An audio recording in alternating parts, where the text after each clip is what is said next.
guys? It's your boy LT Gooden here, man. I got my little baby boy here. We're gonna be doing a video for you guys. I've been getting a lot of questions regarding how I got into the IPAP, taking the National Guard route, and my route specifically. So I'm gonna go into a little detail and basically show you guys how I did it. Once again, I'm LaDontre Gooden. I'm from California, Sacramento, so I'm here in Nebraska with the National Guard, the 110th Multifunctional Battalion to be exact. I'm a 70 Bravo Medical Service Officer. So I started off, I'm a ROTC guy. I enlisted at first with the National Guard in 2013 in Medford, Oregon. Actually, I was with the 186 Infantry Company out of Medford, and I was 11 Bravo. I was enlisted for 2 years, and then playing ball too at the same time, and going to school.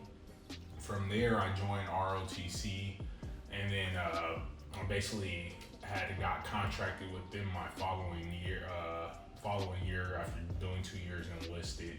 And then from there, after getting contracted, I basically became a cadet. I was a private, became a cadet after 2 years, and then basically was just going to school and knocking out my classes, college courses, and things of that nature. Around 2015, I transferred colleges from the university I was at in Oregon to University of Nebraska to play football. I had received another football scholarship, and it was just time for me to go.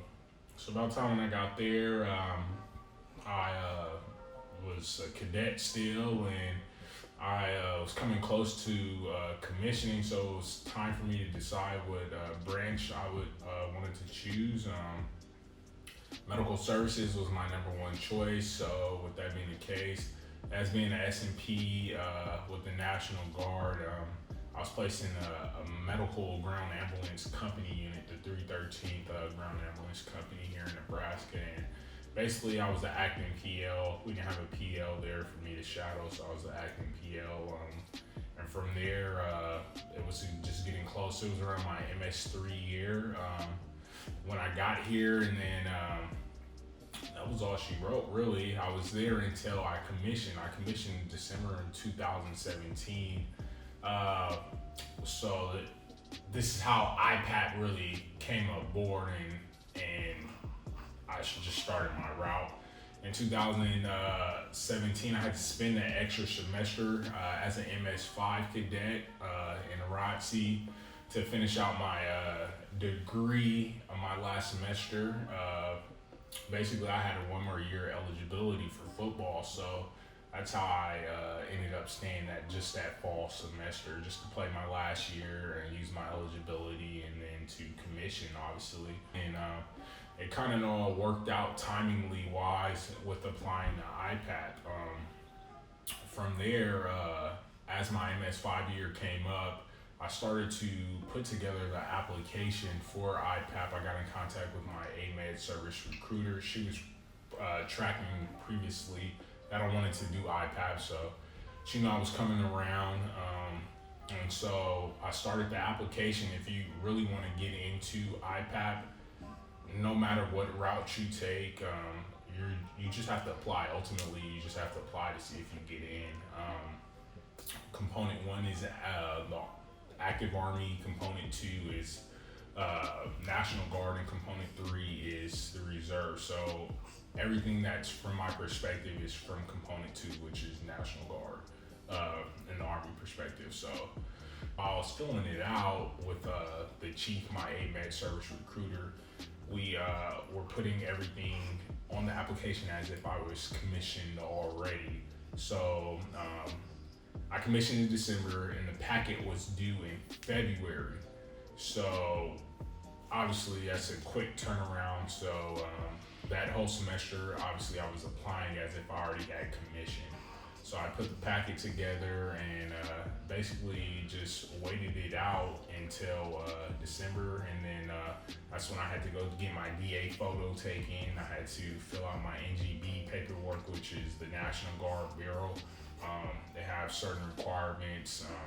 It's a whole separate process from how component 1 and component 3 does their packet process for IPAP.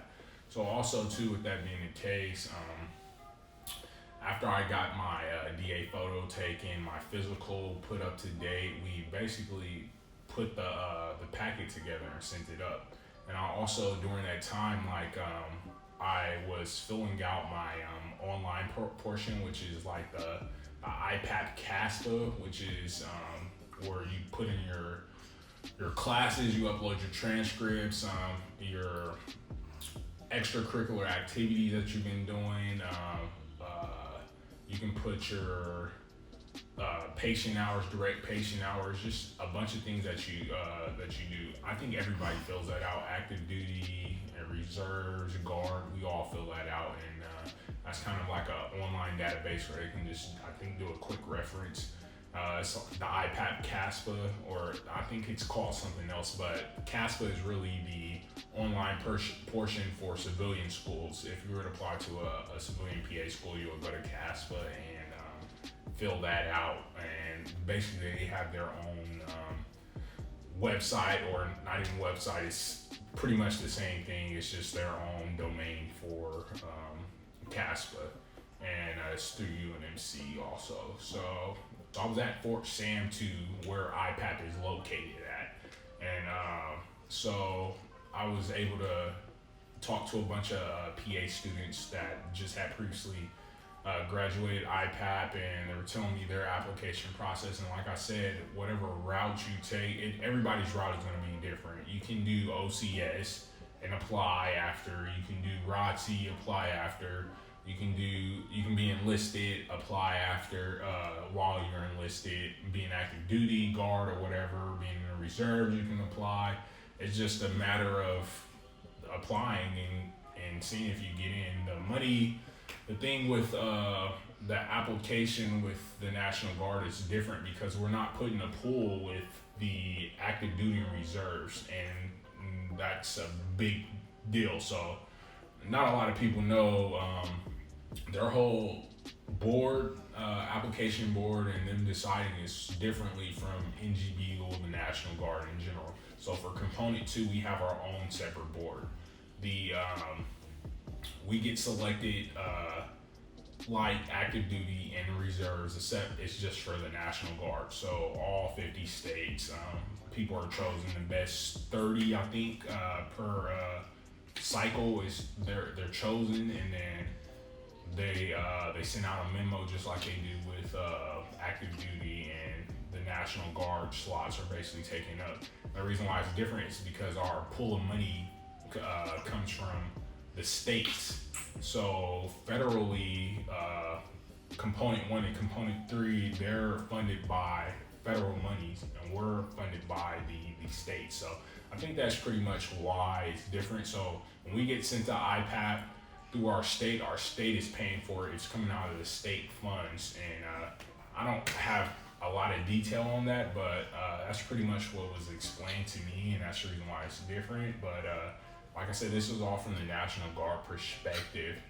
But with the application, it's a long application, so you want to start as soon as possible filling it out and getting it going. And then from there, once you get the application done, make sure you have your physicals and all your paperwork, your 4187 if you're